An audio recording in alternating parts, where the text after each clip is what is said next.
Aka-ukalar noaql chiqdi. Bir oilaga sig'madilar. Ro'zg'or bo'linib qozon ayri bo'ldi. Bir hovliga sig'madilar. O'rtadan devor olinib hovli bo'lindi. Bir mahallaga sig'madilar. Unisi u yoqqa ko'chib ketdi, bunisi bu yoqqa. Bir tumanga sig'madilar, bir shaharga sig'madilar, bir dunyoga sig'madilar. Unisi ham, bunisi ham bevaqt ko'z yumdi. Ajab! Bir onaning qorniga qanday sig'di ekan aka-ukalar. Aka-ukalar, muallif O'tkir Hoshimov. Xulosa esa o'zimizdan azizlar. Bir shaharda hurmat-ehtiromga sazovor bir qariya bor edi. Uning gaplarini tinglashar, mashvarati inobatli edi. U odamlarning ehtiyojini qondirishda malollanmaslik uchun tushlik payti biroz uxlab olishni odat qilgandi. Biroq ko'pincha uxlolmasdi. Sababi qo'shnisining xo'rozi aynan u boshini yostiqqa qo'yishi bilan o'rtadagi devorga chiqib qichqirishni boshlardi. Qariyaning g'ashi kelar, xo'rozdan qutulish yo'lini izlardi. Yaxshilab o'ylab, ertasi kuni qo'shnisinikiga chiqdi. Qo'shnisi uni iliq qarshiladi. Tashrifini sharaf bildi, uyga taklif qildi. Qariya, tushlikni sizning uyingizda qilmoqchiman, shartim bor. Shu xo'rozingizni so'yib, pishirib berasiz dedi. Kishi, jonim sizga fido, albatta so'yamiz dedi. Tushlikka xo'rozni pishirib keldi. Qariya intiqomini olayotgandek xo'roz go'shtidan lunjini to'ldirib yedi. Mezbonga tashakkur bildirib xursand bo'lib uyiga qaytdi. Fursat o'tkazmay biroz mizg'ib olish uchun tayyorlandi. Ko'zlari endi ilinganida birdaniga turli tuman xo'rozlarning shovqin suronli ovozi eshitildi. Qariya nari-beri holatdan xabardor bo'lish uchun hovliga chiqdi. Qarasa, naqd 14 ta xo'roz devor ustida terilib qichqirishardi. Qariya hushidan ketayozdi. Shoshilib qo'shnisinikiga chiqib xo'rozlar haqida so'radi. Qo'shni, xo'rozingizni yaqinda so'ygan bo'lsangiz, qanday qilib hech qancha vaqt o'tmay shunchasini sotib oldingiz dedi o'zini g'azabini berkita olmay. Qo'shnisi kulib, ishoning, men ularni sotib olmadim. Ular menda oldindan bor edi, lekin biz yegan xo'roz ularni churq etishga qo'ymasdi dedi. Xulosa, shoyatki yoqtirmagan narsangiz siz uchun yaxshi bo'lsa va shoyatki yoqtirgan narsangiz siz uchun yomon bo'lsa, Alloh biladi, siz bilmaysiz. Baqara surasi 2016-oyat.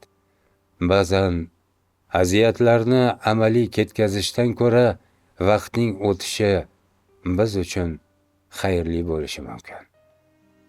Nima yaxshi-yu? Marvarid fikrlar Telegram kanalidan olindi. Rivoyat qilishlaricha, bir yigit dong'i ketgan boyning qiziga oshiq va beqaror bo'lib qoldi. Qizning ham unda ko'ngli bor ekan. Yigit necha bor sovchi yubormasin, rad javobi olaverganidan keyin boyning huzuriga o'zi boribdi. Ming bora uzr boyota debdi odob bilan. Ko'ngli ekan, aybga buyurmaysiz, qizingizni chin dildan yaxshi ko'rib qoldim. Nima shartingiz bo'lsa roziman, faqat noumid qilmang. Boy o'ylab bu betamiz yigitning adabini berish yo'lini topibdi. Mayli debdi, ikkita shartim bor. Birinchisini bajarganingdan keyin ikkinchisini aytaman, jonim bilan debdi yigit. Shartim shuki, 3 kun ertadan kechgacha tilanchilik qilasan.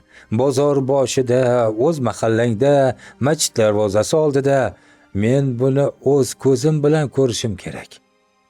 Yigit chindan ham 3 kun tilanchilik qilibdi. 4-kuni boy peshingacha kutsa ham yigitdan darak bo'lmabdi. Boy izlab borsa, yigit bozor boshida gadoylik qilib o'tirganmish. Ikkinchi shartim shuki deb gap boshlagan ekan, yigit aytibdi, shartingiz ham, qizingiz ham o'zingizga siylov. Odamni tirikchilikdan qoldirmang. Qizig'i shundaki, qiz shundan boshqasiga bersangiz, o'zimni o'ldiraman deb turib olibdi. Qissadan hissa kambag'alni kamsitgan gadoyga yalinadi. Kambag'alni kamsitmang. Muallif O'tkir Hoshimov.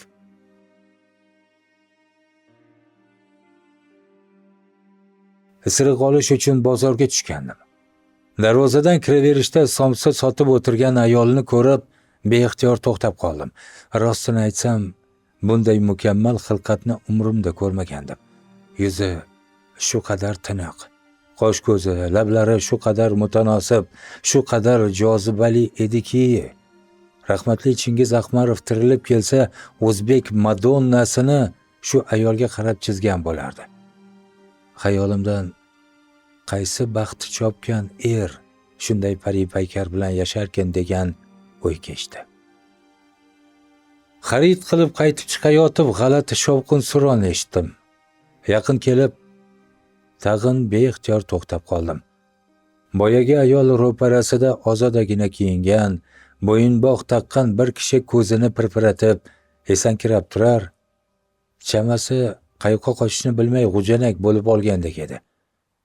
Somsa vajidan e'tiroz bildirganmi, oralaridan noxushroq gap o'tganmi, xullas ayol uni shu qadar qalashtirib haqorat qilar, og'zidan shu qadar iflos so'zlar otilib chiqardiki, 40 yil ko'mir tashigan aravakash bunday so'kishlarni eshitsa, o'zi ham, oti ham, aravasi ham, boringki, ko'miri ham uyatdan qizarib ketgan bo'lardi. Yomon gap odamni xunuk qilib yuborishini shunda ko'rdim. Pari-paykarning chiroyli ko'zlari olayib ketgan, oydek yuzi qiyshayib, vahimali tus olgandi. Xayolimdan qaysi baxti qaro shunday alvasti bilan yasharkin degan o'y kechdi. Bozor madonnasi. Muallif O'tkir Hoshimov.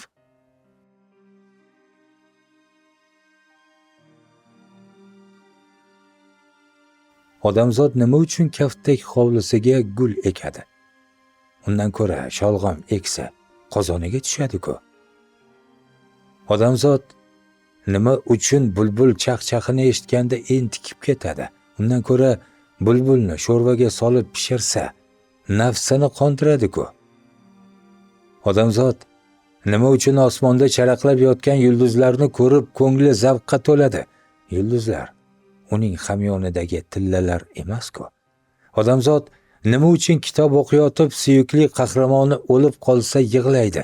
Uni yozuvchi ichidan to'qib chiqarganini biladi-ku. Odamzod nima uchun o'zga yurtlarga borib behisob mol dunyo orttirsa-yu, ittifoqo bolaligi kechgan kulbasi tushiga kirib qolsa tuni bilan yig'lab chiqadi? Axir u shohona qasrda yashaydi-ku. Odamzod nima uchun bolasining boshida alla aytadi go'dak, alla eshitmasa uxlamaydimi? Odamzod nima uchun nevarasini yetaklab necha zamon avval o'tib ketgan bobosining qabrini ziyorat qiladi? Marhumni ular ko'rmaydilar-ku. Gap shundaki, odamzodni hayvonotdan ajratib turadigan chegara bor. Bu chegaraning nomi ma'naviyat deb ataladi. Ma'naviyat. Muallif O'tkir Hoshimov.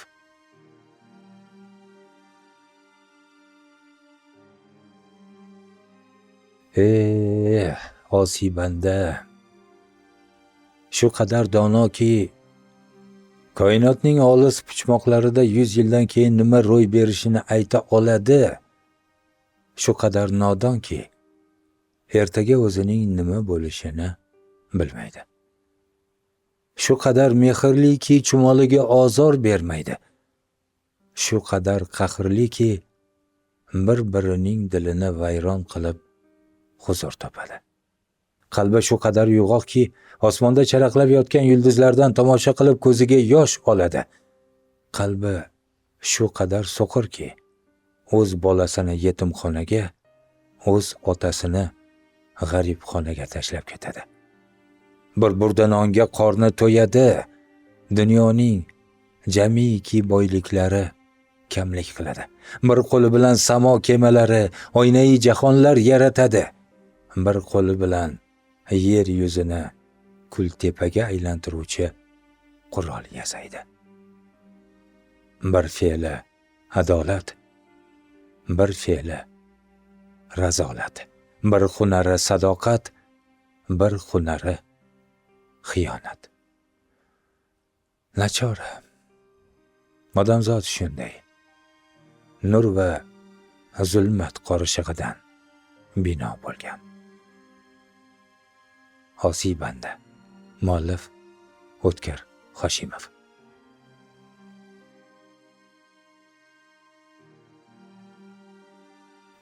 Bir kunlar o'tib turuvdi, birovdan oldin, birovdan keyin degandek qora qozon qaynab turuvdi. Orzuli dunyo ekan. Xotin dugonalari bilan gap yedi. Unisini ko'rdi, bunisini ko'rdi, o'kindi. O'rtoqlarim brilliantga belanib yuribdi. Men sho'rlikda tuzukroq uzuk ham yo'q. Peshonam sho'r bo'lmasa shu noshudga tegarmidim. Nima qilay, o'zimni sotaymi? Erning hamiyati ozor chekdi. Ayoliga oltin komplekt olib berdi. Orzuli dunyo ekan, xotin tag'in nolidi. Paxmoq qizning baxtini bersin degani rost ekan. Anavi Humayradan nimam kam? Maktabda eng xunuk qiz edi. Eri Mercedes'ni olib yuradi. Bu noshud mashina tugul, bittagina o'g'liga velosiped ham olib bera olmaydi. Peshonam sho'r ekan, o'zimni sotaymi endi? Erining hamiyati ozor chekdi. Judayam Mercedes emas-ku, Matiz sotib oldi. Ittifoqo yon qo'shni imorat soldi. Uchastka, 2 qavatli saunasi bilan, basseyni bilan. Qo'shnining qasri oldida ularning shipir tomli uyi bostirmaga o'xshab qoldi. Xotin o'kinib nola qildi. Shu xonadonga tushganimga 15 yildan oshdi. Bu noshud bittayam g'isht qo'ygani yo'q. Gadoyning kulbasi yaxshidir bundan. Peshonam sho'r bo'lmasa shunga tegarmidim. O'zimni sota qolay endi. Uchastka soldi. Qo'shnining tomidan bir quloch baland qilib, basseyni bilan, saunasi bilan, hovlida fontani bilan. Orzuli dunyo ekan, xotin endi tog'da quriladigan dachani orzu qilib turganida to'satdan qiychuv bo'lib qoldi.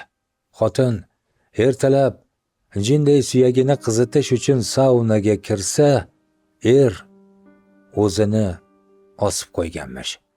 Xotin dod ustiga dod soldi. Voydod, peshonam sho'r bo'lmasa shu noshudga tegarmidim. O'lmay o'lgur bir parcha xat tashlab ketibdi. Olam jahon qarzi bor ekan. Prasanining o'zi $80,000. Nima qilay, o'zimni sotaman endi. O'zini sotmoqchi edi. Xaridor chiqmadi. Orzuli dunyo. Muallif O'tkir Hoshimov.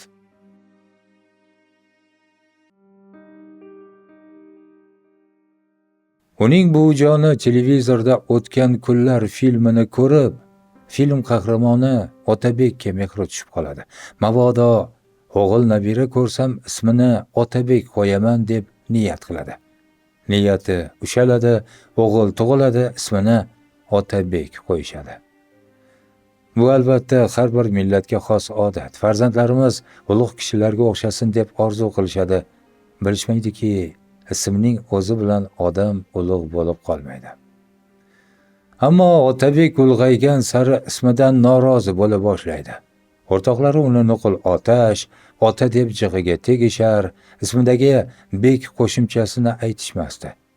Shunda maktabda o'qituvchi bo'lib ishlayotgan onajonisi unga O'tgan kunlar kitobidan Otabekning yoqimli xulq va odobiga, muomala madaniyatiga bog'liq joylarini terib o'qib bera boshlaydi.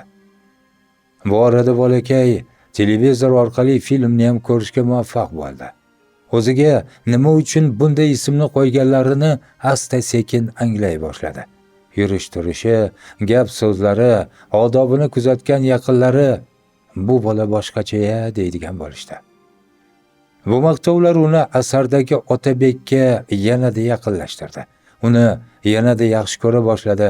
Kitob o'qish yoshiga yetganda birinchi o'qigan kitobi O'tgan kunlar bo'ldi.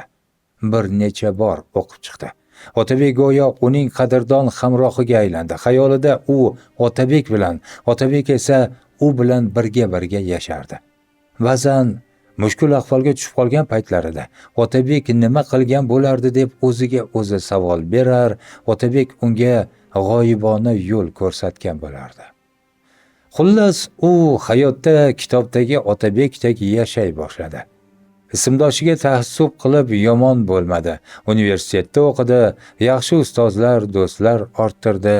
O'z ona tilidan tashqari rus, ingliz, arab, fransuz tillarini o'rgandi. Nimaga erishgan bo'lsa, obro' e'tibor topgan bo'lsa, avval boshi Alloh qolaversa, ismdoshi Otabek tufayli deb bilardi. Sababi otasi bolaligida rahmatli bo'lib, kitobdagi Otabek unga ham akalik, ham do'stlik, ham otalik qilgan edi-da. Ora-orada o'ylab ham qolardi, Otabek menga ko'p narsa berdi. Undan ko'p narsa oldim, ammo men unga nima berdim? Xo'sh, nima ham berishim mumkin? Xayolida hamma o'tgan kunlarni o'qisa-yu, Otabekka o'xshab qolsa. Otabek ismli ko'pgina ismdoshlari bilan ataylab suhbatlar qildi. Biroq ularning ko'pida o'zbek o'g'loni Otabekning chinakam qiyofasini ko'rmadi. U esa millatidan, kimligidan qat'iy nazar hamma kitob qahramoni Otabekka o'xshashini o'ylab yuribdi. Ko'nglida kitob dunyodagi barcha tilga tarjima bo'lishi kerakdek. Surishtirsa o'tgan kunlar rus, olmon, ingliz, fors, turk tillariga o'girilgan ekan, lekin kitobning ruhiyatiga yaqin bo'lgan arab tiliga o'girilmabdi. Taqdirning taqozosi bilan Otabek davlatimiz tomonidan Qohiraga mas'ul xizmat bilan borib qoldi. Birga ishlaydigan qadrdon akaxoni bilan kitob qahramoni Otabekni g'oyibona xursand qilmoqchi bo'lib, kitobni arab o'quvchilariga yetkazishga bel bog'lashdi. Oldin noshirlar bilan gaplashildi, tarjima va boshqa xarajatlar hisob-kitob qilindi. Anchagina katta pul, shuncha pul esa ularda yo'q. Shunda o'tgan asr Sovet zulmidan bezib, Qohiraga kelib qolgan bir boy vatandosh ularning joniga oro kirdi. Ish boshlandi. Otabek tarjimon qidirishga tushdi. Bu mashhur asarni tarjima qilishga hamma ham jazm qila olmasdi. Arab tilini bilganlar o'zbek tilini o'tgan kunlar darajasida bilishmas edi yoki aksincha. Nihoyat tarjimon ham topildi. Ishlari yurishgan sari Otabek va qadrdonining ko'ngli kundan kunga yorishib boraverdi. Kitobning muqovasi uchun esa bundan 100 yil oldingi nashrdagi variant tanlandi. Afsuski, u muqova oq-qora ko'rinishda edi. Uni zamonaviy qiyofaga keltirish uchun rang berish kerak. Rassom unamadi. Oxiri bu ishni Otabekni o'zi bajardi. Qog'ozni ham eng sifatlisi, ko'z quvonadigan fin qog'ozi tanlandi. Lekin shu nuqtaga yetganda yana bir katta sinov chiqdi. Ularga pul va'da qilgan boy vatandoshimiz betob bo'lib, o'zi bilan o'zi ovora bo'lib qoldi. Nima qilish kerak? Kunlari oila, bola-chaqa uchun asragan zaxira va oylik maoshlariga qoldi. Qarzga ham olishdi. Muhimi, vatan tuyg'usi bilan bog'liq qutlug' ish to'xtab qolmadi. O'tgan kunlar 1000 nusxada arab tilida chop etildi. Diyorimizning Qohiradagi vakillari qutlug' niyatlariga yetishdi. Ajabo, shu kuni kitob qahramoni Otabek ot mingan ko'yi har ikkovining tushiga kirdi. Kamina Otabek bilan Qohiradagi kitob ko'rgazmasi bahona tanishib qoldim. Arab tilidagi o'tgan kunlarni menga hadya qildi. Kitobni qo'lga olarkanman, Alisher, Bobur, Ulug'bek va hokazo ulug' insonlar ismi bilan yashayotgan yurtdoshlarimni o'ylab, ularni zarra bo'lsa ham ism egalariga o'xshata olmay, uzoq xayollarga tolib qoldim. Otabek ismli yigit. Muallif Erkin Malik.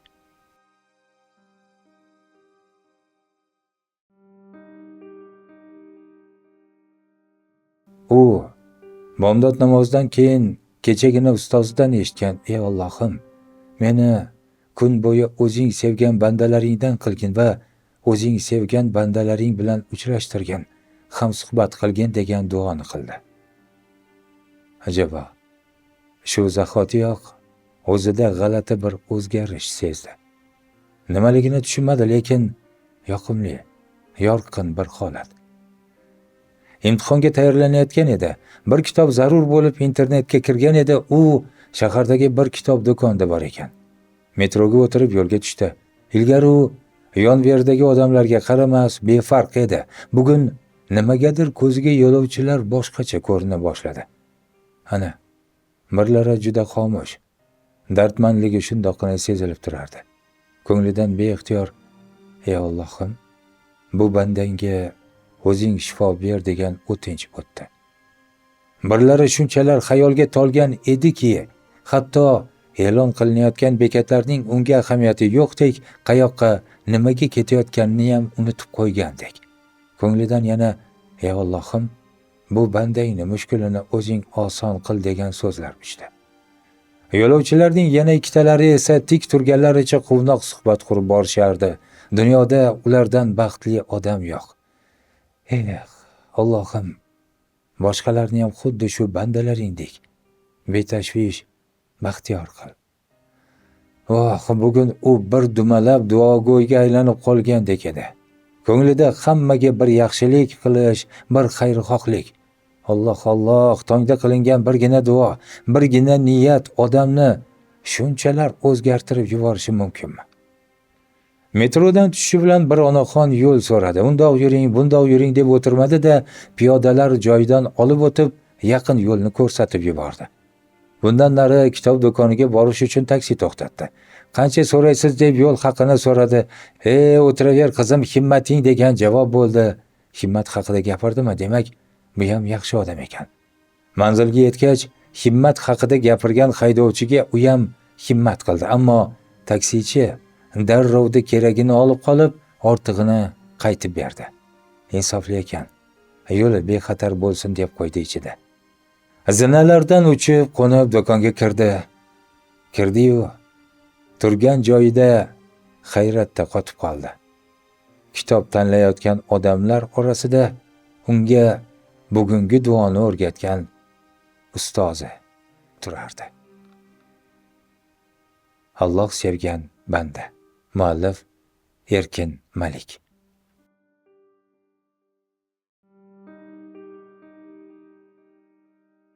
Qalin qor yog'di.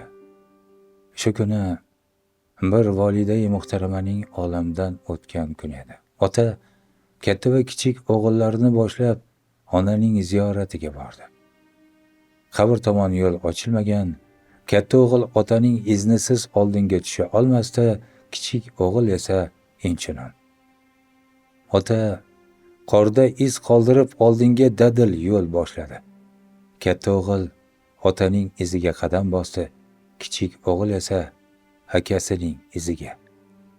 Akasidan oldinga o'tishga uning odobi yo'l qo'ymasdi.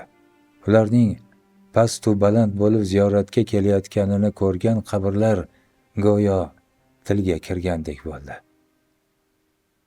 Dunyodagi barcha izlar shu muqaddas dargohga kelib poyoniga yetadi. Albatta bizdek Allohning huzuriga qaytasiz. Iloho, qatoringizdan xato bo'lmang. Qadaminglar hamisha shundoq izma-iz bo'lsin. Otadan oldin o'g'il, akadan oldin uka kelmasin. Tegirmon navbati bilan bo'lsin. Amin. Qordagi izlar. Muallif Erkin Malik.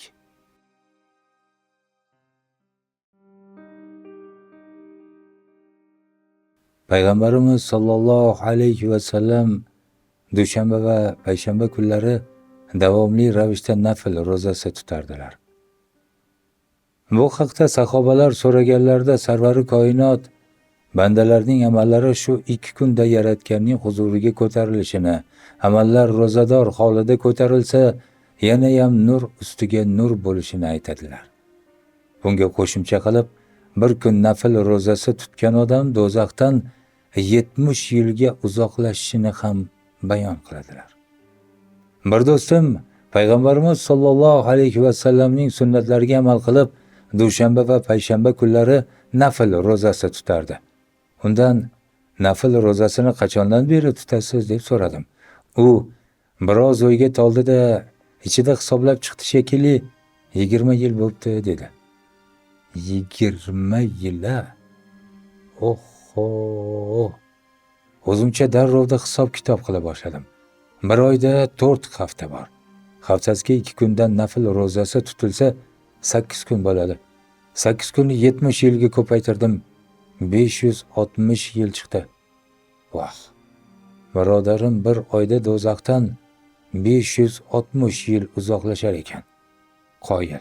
Ana endi 560 ni 1 yil, ya'ni 12 oyga ko'paytirdim. 6620 yil chiqdi. Ana bo'lmasa. 6620 ni 20 yilga ko'paytirgan edim. 132400 yil chiqdi. Ana sizga natija. Bir emas, 1000 bor tasanno. Do'stim, sunnat amaliga rioya qilib shuncha yil do'zaxdan uzoqlashib ketibdi-ya.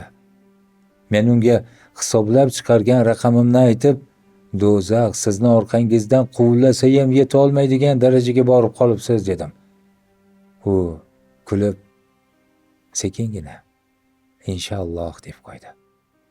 Do'zax orqasidan quvsa ham yeta olmaydigan odam. Muallif Erkin Malik.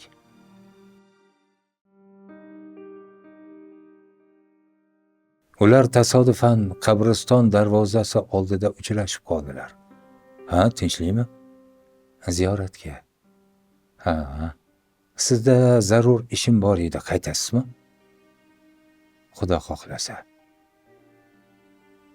Savol o'rinsiz u javob o'rinli bo'ldi.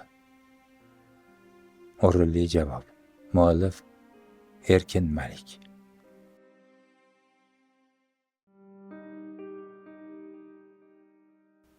O'zimni odatdagidek navbatdagi tibbiy ko'rikdan o'tkazay deb shifoxonaga bordim.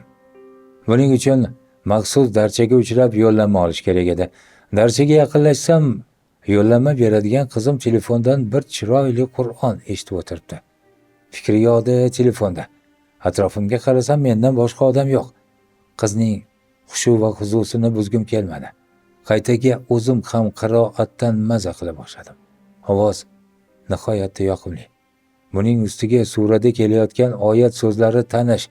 Hofiz Husanxon qori Kahf g'or egalari surasini o'qiyapti. Somiya bo'lib, eshita qolay, baribir narigi yoqda navbatim kelishini kutib o'tiraman deb tursam, mendan keyin kelgan odam ishni buzib qo'ydi. Qizimiz yarq etib menga qaradi-da salom berib, pasportim bo'yicha kerakli qog'ozni yozib, mendan keyingi mijozga yuzlandi. Lekin telefonini o'chirmadi. Noiloj u yerdan uzoqlashishga to'g'ri keldi. Quloqimda tanish sura oyatlari va hofizning shirali ovozi. Shifoxonada hali bu doktor huzuriga kirib chiqarkanman, Qur'on tinglab o'tirgan qizimning holati ko'z oldimdan nari ketmasdi. Ajabo, nimaga bu qizim aynan shu Kahf surasini eshitib o'tiribdi ekan? Boshqa surani emas. Ishim bitib qaytayotganimda qizga yana ro'baro bo'ldim. Qizim, so'raganda ayb yo'q. Boya nimaga aynan Kahf surasini eshitib o'tirganding, boshqa surani emas dedim qiziqib. U bir chiroyli jilmaydi-da, axir bugun juma-ku dadajon dedi. Darvoqe, barakalla qizim dedim, u yuragim bir ko'tarildi. Aslida bugun jumaligini bilardim. Kahf surasini xutbadan oldin hamma masjidlarda o'qilishini ham, buni qiz posho bilib eshityaptimikan yo yo'qmi deb so'ragan joyim edi. U bilib eshitayotgan ekan. Ichimda o'zimga o'zim dedim. Qiz poshoni duo qil dadasi. Zamon o'zgaryapti. Ha, faqat yaxshi tomonga. Zamon o'zgaryapti. Muallif Erkin Malik.